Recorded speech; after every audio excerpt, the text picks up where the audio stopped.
ভাই, আমি তো কোকা কোলা খাইতে আইছি, কিন্তু আপনার দোকানে দেখি কোকা কোলা একটাও নাই। ভাই কোকা কোলা তো ইসরায়েলি পণ্য, এই কারণে সব ফেলে দিছি। কি কোন ভাই? টিভিতে যে অ্যাড দেখলাম কোকা কোলা নাকি ইসরায়েলি পণ্য না, তারপরে ফিলিস্তিনে নাকি এর একটা ফ্যাক্টরিও আছে। ভাই টিভিতে যারা অ্যাড করে তারা তো সব টাকার জন্য করে, আর তারা কখনো সত্য মিথ্যা যাচাই করে না। তাহলে এখন কি খাবো ভাই?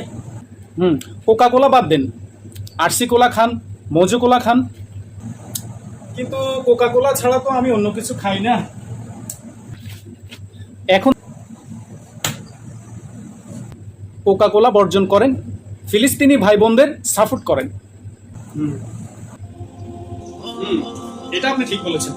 তাহলে আজ থেকে কোকা কোলা আর না, মজো খাবো। আসুন কোকা কোলা মুক্ত দেশ গড়ি, ইসরায়েলি পণ্য বর্জন করি।